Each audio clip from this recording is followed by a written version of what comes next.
हे WhatsApp guys, तो कैसे हो आप लोग। आई होप कि हर बार की तरह ये बार भी बहुत ही अच्छे होंगे। तो मैं आज आपके लिए लेकर आया हूँ हॉलीवुड की एक थ्रिलर मूवी जो कि आपको थ्रिलर का एक अच्छा पंच देगा।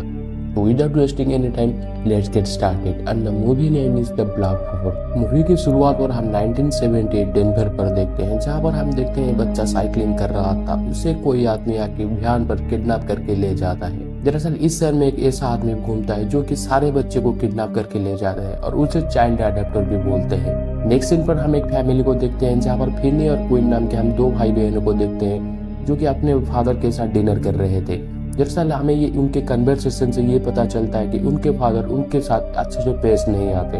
दरअसल वो बहुत ज़्यादा अल्कोहलिक है, वो बहुत ज़्यादा अल्कोहल रिसीव करते हैं और उनके माँ उनको ये दुनिया छोड़कर चली चुकी है। नेक्स्ट दिन पर हम देखते हैं फिनी जब स्कूल जा रहा था, उसे कई बच्चे वहाँ पर बहुत ज़्यादा तंग कर रहे थे और वो बहुत अंडर कॉन्फिडेंट था। और यहाँ पर रॉबिन नाम का एक लड़का आता है जो कि उसे वहां से बचा लेता है। वो बोलता है कि अगली बार मैं नहीं देखूंगा कि इसे कोई तंग करे। दरअसल रॉबिन जो होता है वो इस स्कूल का डॉन होता है। और यहाँ पर स्कूल पर डिटेक्टिव आ चुके थे, दरअसल जो बच्चा किडनैप हुआ था उसके बारे में रेस्क्यू करने के लिए। और यहाँ पर फिनी के बहन क्वीन को बुलाते हैं। और यहाँ पर जो बच्चा किडनैप हुआ था उसकी बहन क्वीन के क्लासमेट है, इसीलिए वो क्वीन के पूछने के लिए आए थे, क्योंकि क्वीन उसे बताया था ये जो किडनैपर है जब वो लोगों को किडनैप करता है यहीं पर कुछ ब्लैक बैलून छोड़ के चला जाता है। और इसके बारे में इसे कैसे पता चला। जब डिटेक्टिव उसे ये सवाल पूछते हैं वो बोलता है कि मैं ये सारी चीज सपने में देखा था, तो मैं इसलिए बोल दिया।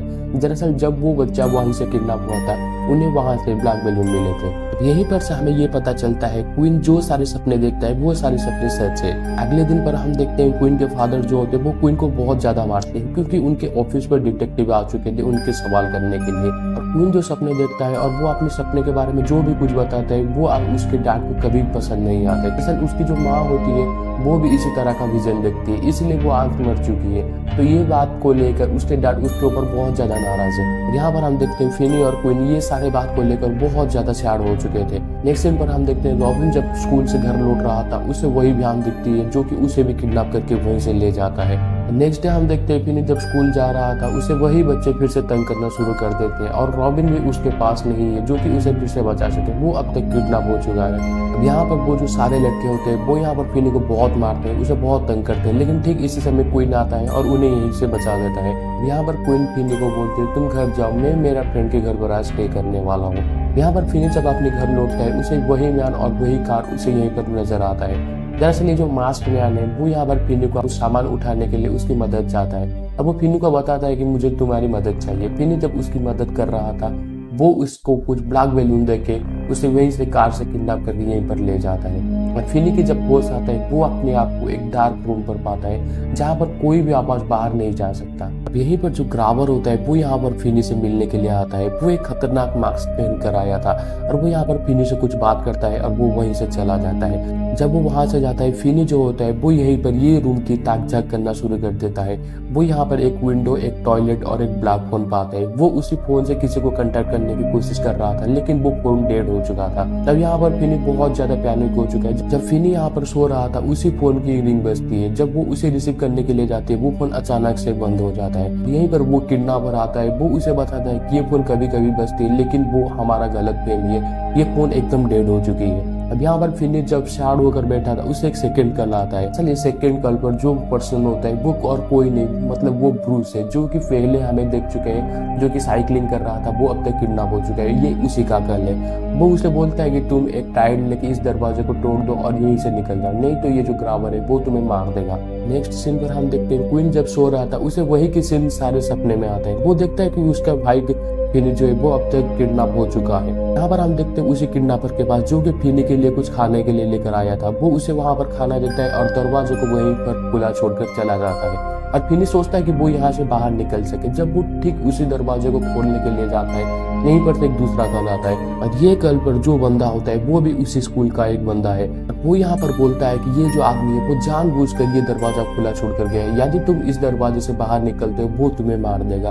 तो इसलिए वो बोलता है कि हम मेरे बेड के नीचे एक वायर है जिसकी मदद से तुम विंडो से बाहर जा सकते हो। और फिनी जो होता है वो उसी वायर को लाता है और विंडो की मदद से जाने के लिए कोशिश करता है, लेकिन वो फिर से नाकामयाब हो जाता है, वो नहीं निकल निकल पाता है इस रूम से। नेक्स्ट सीन पर हम क्वीन और उसके डैड को देखते हैं, जहाँ पर क्वीन जो होती है वो अपने सपनों के बारे में अपने डैड को बताते हैं। वो बोलता है कि वो उसे ढूंढ सकते हैं, और यहाँ पर उसकी जो डैड है वो भी बहुत ज्यादा अपसेट हो चुके हैं उसके बच्चे खोने के कारण। और यहाँ पर हम देखते हैं डिटेक्टिव को, जो कि मैक्स नाम के एक आदमी से मिलने के लिए आता है। दरअसल ये जो आदमी है वो बहुत ज्यादा संकी है। वो उसे यहाँ पर बहुत सारे सवाल पूछते हैं, लेकिन वो बताता है कि वो उसकी हेल्प करने के लिए चाहता है। वो भी इसी काम से बहुत दिनों से लगा पड़ा है, और वो भी चाहता है कि वो किडनैपर उनके हाथ लग सके, इसलिए वो भी बहुत दिनों से उसके बारे में स्टडी कर रहा है। और इतने सारे काम होने के बावजूद भी यहीं पर डिटेक्टिव को कुछ भी क्लू नहीं मिलता। और यहाँ पर हमें पता चलता है फिनी जो है वो और कहीं पर नहीं, मतलब इसी घर की बेसमेंट पर है जहाँ पर मैक्स की घर है।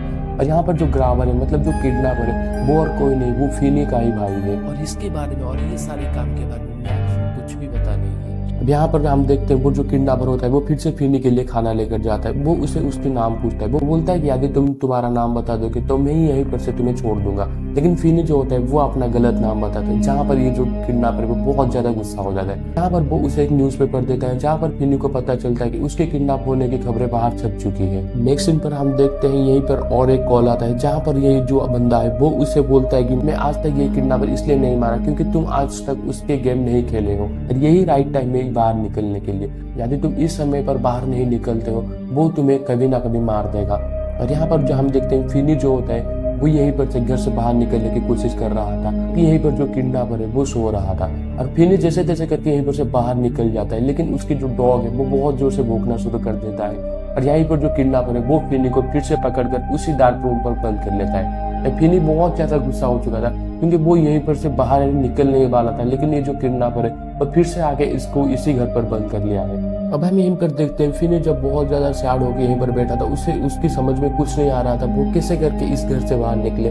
ठीक इसी समय उसे और एक कल आता है, जहाँ पर ये जो आदमी है वो उसे बोलता है कि तुम्हें ये दीवार तोड़ के जाना होगा, और ये दीवार क्या है कि छोटा सा फ्रीजर है, यदि तुम उसके लॉक को तोड़ देते हो तो तुम यहाँ से बाहर निकल सकोगे। और यहीं पर जो फिनी होता है वो फिर से अपनी कोशिश में लग जाता है इसी रूम से बाहर निकलने के लिए। लेकिन जब वो उस फ्रीजर को तोड़ने की कोशिश करता है वो यहाँ पर नाकामयाब हो जाता है, क्योंकि ये जो फ्रीजर है वो बाहर से लॉक हो चुकी है। अब फिनी बहुत ज्यादा गुस्सा हो चुका था, मतलब उसके समझ में कुछ नहीं आ रहा था। वो आज तक जितने भी सारे ट्राई कर चुका है वो सारे सब में फेल हो चुका है। यहीं पर उसे एक लास्ट कल आता है, बल्कि ये कल किसी के नहीं, मतलब रॉबिन की, जो कि कई बार उसे बचा चुका है उसके एनिमी से।